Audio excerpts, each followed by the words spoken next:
जय श्री हरि विष्णु। आप सभी को कार्तिक मास की बहुत बहुत शुभकामनाएं। कार्तिक का महीना प्रारंभ हो चुका है और इस महीने को बहुत ही ज़्यादा पवित्र माना जाता है। इस महीने में भगवान विष्णु अपनी योग निद्रा से जाग जाते हैं और तब सभी तरह के मांगलिक कार्य भी प्रारंभ हो जाते हैं। इसी कार्तिक मास में दीपावली का पर्व भी मनाया जाता है और अन्य पर्व भी इसी माह में प्रारंभ हो जाते हैं। आज हम आपको कार्तिक मास में रोज सुनी जाने वाली एक कहानी सुनाएंगे। तो अगर आपको ये कहानी पसंद आती है तो इसको लाइक और शेयर ज़रूर कर दीजिएगा। चैनल पर नए हैं तो प्लीज़ हमारा चैनल सब्सक्राइब करके बेल आइकन प्रेस कर दीजिएगा ताकि ऐसी ही कथाएं हम आपके लिए आगे लाते रहें। पुराणों में कार्तिक मास की महिमा का वर्णन मिलता है।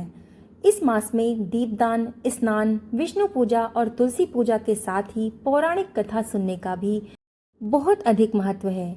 ऐसा करने से व्यक्ति की सभी मनोकामना पूरी हो जाती है और व्यक्ति के घर में सुख समृद्धि, धन वैभव और यश तथा आरोग्यता की प्राप्ति होती है। चलिए सुनते हैं कार्तिक मास की कथा। एक नगर में एक ब्राह्मण दंपति रहते थे। वो दोनों प्रतिदिन 7 कोस दूर गंगा और यमुना नदी में रोज स्नान करने के लिए जाते थे। इतनी दूर आने जाने से ब्राह्मण की पत्नी बहुत थक जाती थी। एक दिन उसने अपने पति से कहा कि हमारा एक पुत्र होता तो कितना अच्छा रहता। पुत्र की बहू आती और वो हमें घर वापस जाने पर खाना बना कर देती, बहू घर का सारा काम भी कर देती।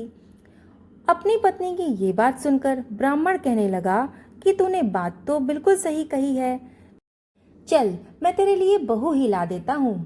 ब्राह्मण ने कहा कि एक पोटली में आटा डालकर कुछ मोहरे रख दे।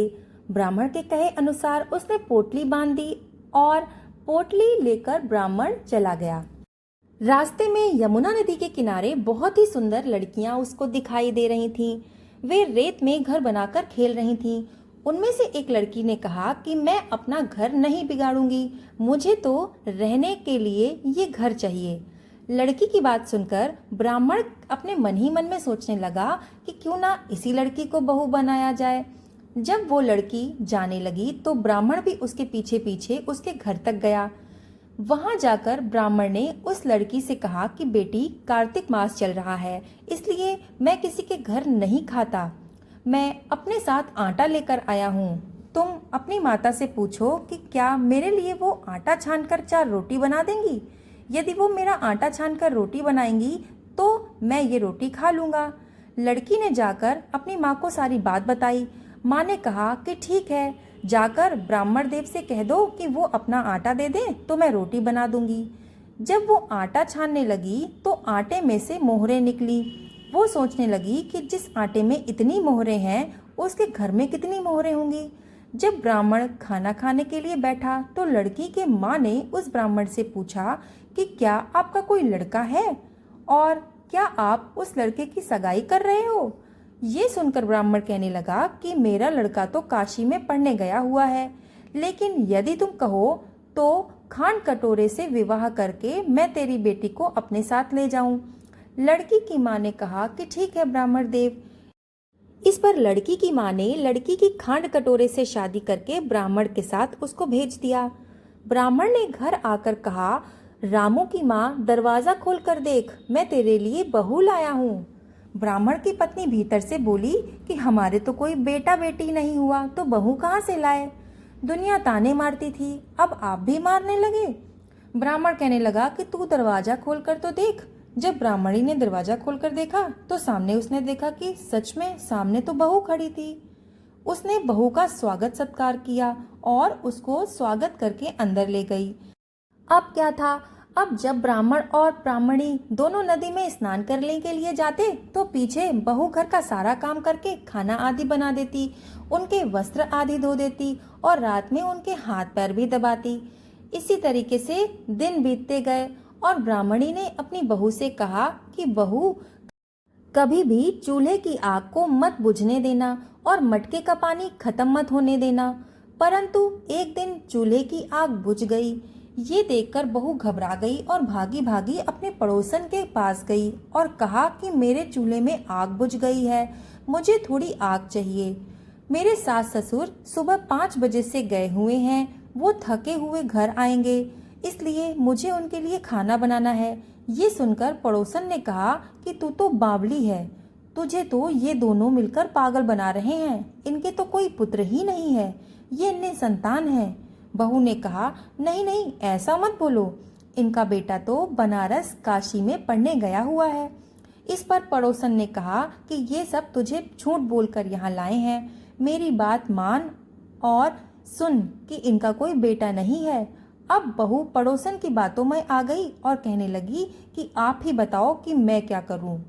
पड़ोसन कहने लगी कि करना क्या है, जब तुम्हारे सास ससुर आएंगे तो जली हुई रोटियां बनाकर और बिना नमक की दाल बनाकर खिला देना। खीर की कलछी में दाल और दाल की कलछी में खीर डाल देना। पड़ोसन ने उससे अच्छे से सिखा पढ़ा दिया। इसके बाद जब उसके सास ससुर घर आए तो उसने ना तो उनका आदर सत्कार किया और ना ही उनके कपड़े धोए। जब उसने सास ससुर को खाना दिया तो सास बोली कि बेटी, आज ये रोटियां जली क्यों हैं और दाल भी पकी नहीं है। तब बहू ने पलटकर कहा कि एक दिन ऐसा खाना खा लोगे तो तुम्हारा कुछ नहीं बिगड़ जाएगा। सास ससुर को ऐसी खरी खोटी सुनाकर फिर से वो पड़ोसन के पास गई और बोला कि तुमने जो कहा था मैंने वही किया, अब बोलो आगे क्या करना है। पड़ोसन ने कहा कि अब तुम उससे 7 कोटों की चाबी मांग लेना। अगले दिन जब भी वो स्नान करने के लिए जाने लगे तो बहू अड़ गई कि मुझे तो 7 कोटों की चाबी चाहिए। तब ससुर ने कहा कि इसे चाबी दे दो। तब सास ने बहू को चाबी दे दी। सास ससुर के जाने के बाद जब बहू ने दरवाजे खोले तो देखा किसी में अन्न भरा है और किसी में धन भरा है, किसी कोठे में बर्तन पड़े हैं।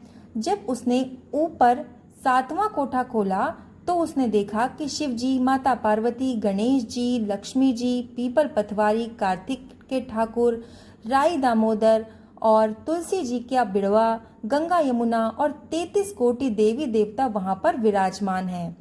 वहीं पर एक लड़का चंदन की चौकी पर बैठा माला जप रहा है। ये सब देखकर उसने लड़के से पूछा कि तुम कौन हो। तब वो लड़का बोला कि मैं तेरा पति हूँ, अभी दरवाजा बंद कर दे, जब मेरे माता पिता आएंगे तब दरवाजा खोल देना। ये सब देखकर वो बहुत खुश हुई और 16 श्रृंगार करके सुंदर वस्त्र पहन के अपने सास ससुर का इंतजार करने लगी। उसने अपने सास ससुर के लिए अच्छे अच्छे पकवान भी बनाए। जब उसके सास ससुर घर पर आए तो उसने उनका आदर सत्कार किया और प्रेम पूर्वक उनको खाना खिलाया और उनके हाथ पैर दबाने लगी। और पैर दबाते दबाते बहू कहने लगी कि माँ, आप इतनी दूर गंगा यमुना में स्नान करने के लिए जाती हैं तो आप थक जाती होंगी, इसलिए आप घर पर ही क्यों नहीं स्नान करती हो। ये सुनकर सास कहने लगी कि बेटी, गंगा यमुना घर पर तो नहीं बहती। तब उसने कहा कि माँ, बहती हैं, चलो मैं आपको दिखाती हूँ। तब बहू ने 7वां कोठा खोलकर दिखाया कि उसमें शिव जी, पार्वती जी, गणेश जी, लक्ष्मी जी, पीपल पतवारी, कार्तिक के ठाकुर, राई दामोदर, तुलसी जी का बिड़वा, गंगा यमुना यहाँ पर बह रही हैं और 33 कोटि देवी देवता भी यहाँ पर विराजमान हैं। वही चौकी पर बैठा एक लड़का भी माला जप रहा है। माँ ने उसे देखकर कहा कि बेटा तू कौन है। तो लड़का बोला, माँ, मैं तेरा बेटा हूँ। तब ब्राह्मणी ने पूछा कि तू यहाँ पर कहाँ से आया। लड़के ने जवाब दिया कि मुझे कार्तिकेय ने भेजा है। तो माँ कहने लगी कि बेटा, संसार कैसे मानेगा कि तू मेरा बेटा है। माँ ने तब कुछ विद्वान पंडित से मदद मांगी। पंडितों ने कहा कि इस पार बहू बेटा खड़े हो जाएं और उस पार माँ खड़ी हो जाए। माँ ने चमड़े की अंगिया पहनी हो और तेरी छाती से दूध की धार निकलकर सीधा बेटे के दाढ़ी मूछ भीगे और पवन पानी से गठ जोड़ा बंधे तो सभी लोग मान जाएंगे कि ये तुम्हारा ही बेटा है। तब उसने पंडित की बात मानकर ऐसा ही किया। चमड़े की अंगिया फट गई और छाती में से दूध की धार निकलकर बेटे की दाढ़ी मूछ भी भीग गई। पवन पानी से बहू बेटे के गठ जोड़ में बंध गया। ये सब देखकर ब्राह्मण और उसकी पत्नी बहुत खुश हुई और उसकी खुशी का ठिकाना ही न रहा। तो ये थी कार्तिक मास में रोज स्नान करने की महिमा। हे ठाकुर, जैसे ब्राह्मण और ब्राह्मणी को आपने बहू और बेटा दिया, वैसे तुम सबको देना और सबकी मनोकामनाएं पूरी करना। मरने के बाद सबको मोक्ष देना, कार्तिक मास की कथा कहने, सुनने और हुंकारा भरने वालों सभी पर कृपा करना, सभी की मनोकामनाएं पूरी करना, सबको आरोग्यता और खुशियां देना। जय श्री हरि विष्णु, जय तुलसी माता, जय गंगा मैया। तो कमेंट में जय श्री हरि विष्णु लिखना ना भूलिएगा। अगर वीडियो पसंद आया हो तो चैनल को सब्सक्राइब करके लाइक और शेयर ज़रूर कर दीजिएगा। धन्यवाद।